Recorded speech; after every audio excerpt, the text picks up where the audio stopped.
Housing in Bozeman is slipping from the grasp of local residents who are feeling the pressure of lack of affordable options. Prices have shot up over the last several years, so why did this happen? Where are we headed, and what can be done about it? When you strip it all down, the affordability crisis really just comes down to supply and demand. We've seen a rapid increase in our population over the past decade, and the growth is only speeding up. In 2010, Bozeman had a population of just over 37,000 people. Fast forward to 2020, and it jumped to over 53,000. That's 42% in the last decade leading up to the boom. Then March of 2020 hit, and people started fleeing more densely populated areas for places like Bozeman. There was a surge in people working remotely and being able to live anywhere as long as there was internet. Now it's estimated that over 58,000 people are calling Bozeman home, and that doesn't include the surrounding areas like Belgrade and Big Sky. Another factor is the success of our airport. Direct flights have increased and Bozeman is becoming more accessible. Over 2 million people passed through the Bozeman airport in 2022. That's double the population of the entire state. Another contributing factor to the population growth is all of the national attention that's been focused on Bozeman. The show Yellowstone has consumed the hearts and minds of America and has put the spotlight on Bozeman and the Paradise Valley south of Livingston. They show beautiful scenery, forested land, rivers, and stunning mountains. It doesn't matter that the show doesn't capture what it's really like to live here, or that people who decide to move here most likely won't be working on a ranch. They paint a beautiful lifestyle in a beautiful area, and that's desirable to a lot of people. With all this demand, builders simply can't keep up. There aren't enough workers, and there isn't enough land ready to build on. And with all things considered, honestly, I'm surprised that Bozeman stayed as small as it did for as long as it did. You have an area that's surrounded by beautiful mountains, that's easily accessible off of the I-90 corridor, that's home to the largest college in the state, that's a tourist destination, and a major gateway to Yellowstone National Park. Any of those things on its own could have caused Bozeman to blow up. Combine them all together, and it's no wonder why Bozeman is growing like crazy. People want to live here. So what have been the effects on the real estate market in Bozeman? How much have home prices actually gone up? Somewhere between $700 billion and $1.3 trillion. Well, when you look at the historical median price of real estate, you can see that we have been climbing steadily since the last crash in '08. So when you look at single-family homes in Bozeman, August of 2015, the median house price for a single-family home was $377,000. By 2017, it was $394,000, and by 2019, it was $481,000. So it's always been climbing, but when you get to 2020, it jumped up to $584,000. And then in 2021, $801,000, and by August of 2022, it had gone up to $860,000. That's up almost 80% since 2019. All right, I'm just editing this, and my notes don't actually match what I said. So it was actually $801 in August of 22, and then we finished the year at $860. So that was December of 2022, not August. So oops. On top of the increased prices, interest rates have been steadily increasing on mortgages. This is happening as an attempt to fight inflation, among other things, and it's having a significant impact on the affordability of a home.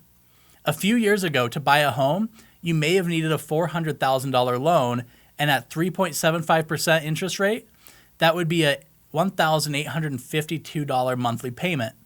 Now, for that same home, you might need a $600,000 loan, and if you can get 5.75% interest rate, the payment would be over $3,500 a month, a significant difference for the same house just a few years later, not to mention the increased amount of down payment.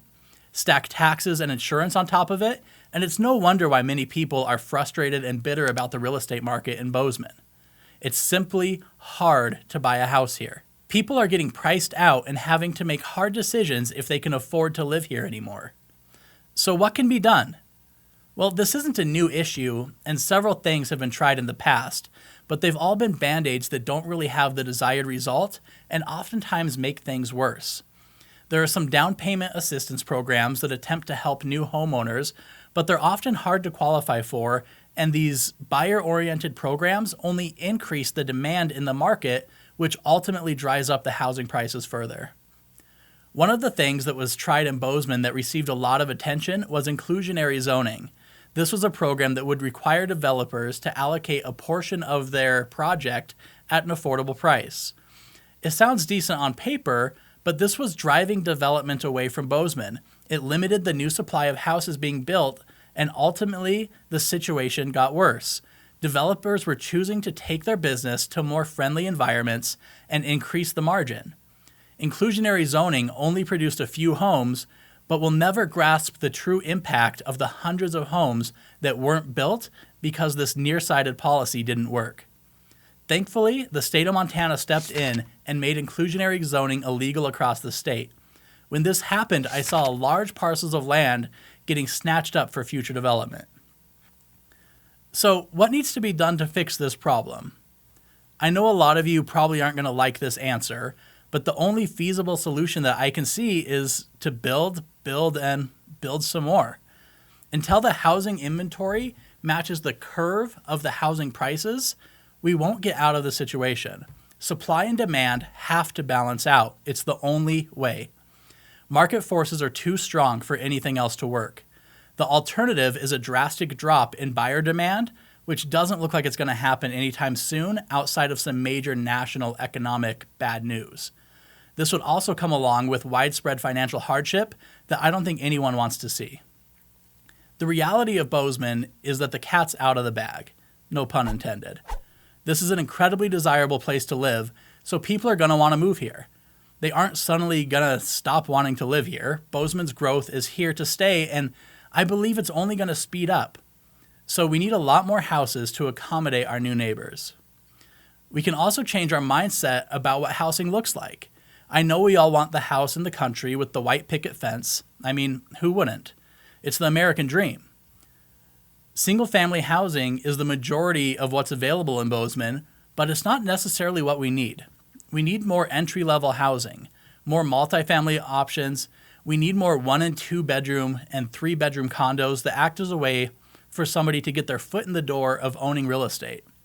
There have been a few bigger projects recently, but they've been rental units that don't provide the opportunity of home ownership that's needed in Bozeman. We need to build more densely, and we need to not be afraid of going up instead of out. I know you're probably wondering, with these inflated prices, what can you even buy right now? Well, I have the answer for you right here. So check that video out where we dive into what's for sale at different price points in and around Bozeman. We're going to look at options from affordable entry-level homes all the way up to some of the most amazing properties being offered on the market. Don't forget to subscribe, and I'll catch you on the next one.